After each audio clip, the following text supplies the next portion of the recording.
बात किसी करेंगे, बात करेंगे goods and services tax council की, जिसकी कल बैठक होने वाली है जो 2 दिनों तक चलेगी। इस बार की जीएसटी काउंसिल की बैठक वित्त मंत्री की अध्यक्षता में 6 महीने के बाद होने वाली है, जिसमें मंत्रियों के समूह जीओएम की रिपोर्ट पेश की जाएगी।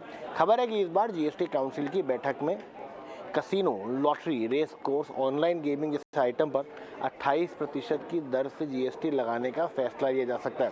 ज़रा जानकारी के लिए हम चलते हैं संवाददाता प्रकाश प्रियदर्शी के साथ, जो कि मौजूद हैं चंडीगढ़ में। प्रकाश, एक बात बताइए, क्या एजेंडा है इस समय इस पूरी मीटिंग का? क्या क्या चीज़ें हम एक्सपेक्ट कर सकते हैं और कब तक ये जो खबरें हैं वो निकल के आएंगी? देखिए, ऑफिशियल्स की बैठक अभी चल रही है। आप मेरे पीछे देखिए, हयात होटल में ये बैठक चल रही है जीएसटी काउंसिल के ऑफिशियल्स की, और उन प्रस्तावों को अंतिम रूप दिया जा रहा है जिस पर कल जीएसटी काउंसिल अपनी चर्चा करेगी और फिर उस पर मुहर लगाएगी। लेकिन इन सब के बीच में क्योंकि कई तरह के प्रस्ताव है, उस पर मैं आपको जानकारी दूं, लेकिन उससे पहले मैं ये जरूर बताना चाहता हूं कि कल की बैठक में सबसे ज्यादा जिस पर चर्चा होगी और प्रोमिनेंटली जिसको राज्य सरकारें उठाएंगी वो है जीएसटी कॉम्पनसेशन की मियाद को अगले 5 साल तक के लिए बढ़ाने का जो मसला है, क्योंकि 30 जून के बाद ये मियाद खत्म हो रही है। इसके बाद राज्यों को जीएसटी कानून के हिसाब से मुआवजे की रकम नहीं मिलेगी। ऐसे में उनके लिए आर्थिक संकट की स्थिति बन सकती है। कुछ राज्य ये कह रहे हैं कि उनकी स्थिति बेहद खराब है कोविड की वजह से, और फिर जो अभी ग्लोबल क्राइसिस चल रही है उसकी वजह से उनके राजस्व पे काफी नुकसान हुआ है। अब ये देखने वाली बात होगी कि इस पर काउंसिल किस तरीके से अपना रुख अख्तियार करती है। जहां तक दूसरे मसलों का सवाल है तो दरों में बदलाव का भी प्रस्ताव है, साथ ही साथ जो इन्वर्टेड ड्यूटी स्ट्रक्चर है उसमें भी सुधार का प्रस्ताव है, साथ ही साथ कंप्लायंस से जुड़े भी कुछ बदलाव है जो देखने को मिलेंगे। जहां तक दरों का सवाल है और कुछ दूसरे मसले हैं, सबसे अहम यह है कि कंपोजिशन स्कीम की का जो दायरा है उसको बढ़ाया जा सकता है। अब इसे ऑनलाइन सेलर्स को भी इसका फायदा दिया जा सकता है ऑफलाइन सेलर्स के तर्ज पे। इसका मतलब ये हुआ कि अगर किसी ऑनलाइन सेलर का टर्नओवर 1.5 करोड़ रुपए तक है तो उसे सालाना 1% ही टैक्स देना होगा, उसे मंथली जीएसटी रिटर्न फाइल करने की जरूरत है। ये काफी समय से मांग की जा रही थी, जिस पर जीएसटी काउंसिल मुहर लगा सकती है। इसके अलावा एक और अहम प्रस्ताव है जो कि इन्वर्टेड ड्यूटी स्ट्रक्चर से संबंधित है, जो कि लेदर और प्रिंटिंग इंक से संबंधित है। उसमें पर फैसला जीएसटी काउंसिल ले सकती है।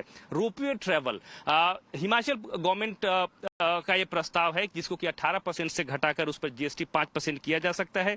इसके अलावा कई ऐसे मसले हैं जिसमें आप देखिए आईजीएसटी एक्ट के तहत जो सरप्लस पावर है, अगर उसको पावर जनरेशन कंपनियां एक्सपोर्ट करती हैं तो उन्हें आईटीसी का बेनिफिट दिया जा सकता है, ये एजेंडे में शामिल है।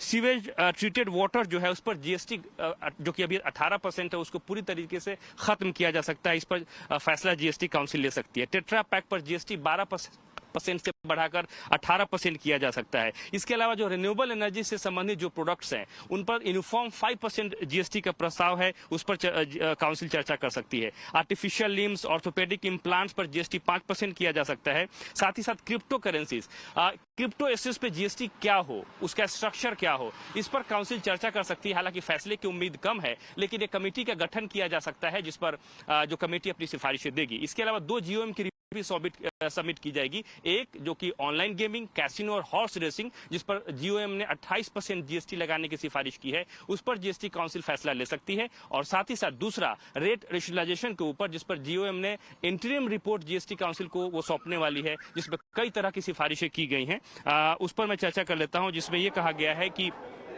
पापड़, पनीर जैसे जो आइटम है उस पर जीएसटी एग्जेम्पशन मिल रहा है, उसको खत्म कर दिया जाए। रेलवे इक्विपमेंट पर जीएसटी मिल रहा है, उसको जीएसटी छूट का फायदा मिल रहा है, उस पर खत्म कर दिया जाए। इसके अलावा जो हॉस्पिटल जहां पे जो रेंट है, बेड का रेंट 5,000 रुपए से ज्यादा है, उस पर एग्जेम्पशन का अभी मिल रहा है, उसको भी इसके दायरे से बढ़ाने की सिफारिश जो है इंटरिम रिपोर्ट में की गई है। तो ये तमाम ऐसे मसले हैं जिस पर कल जीएसटी काउंसिल चर्चा करेगी और बड़े फैसले की उम्मीद है। बहुत बहुत शुक्रिया प्रकाश हमारे साथ जुड़ने के लिए और हमें हर पल की जानकारी देने के लिए। देखिए, जीएसटी काउंसिल की मीटिंग में क्या होता है वो आपको सबसे पहले मालूम पड़ेगा ईटी नाउ स्वदेश पर ही, तो ईटी नाउ स्वदेश देखते रहिएगा। लेकिन स्वदेश विशेष में अगले समय समाप्त हो चुका है। हम कल फिर लौटेंगे किसी स्वदेश विशेष खबर के साथ जो आपके लिए विशेष हो। तब तक अपना और अपनों का ख्याल रखिए और देखते रहिए ईटी नाउ स्वदेश।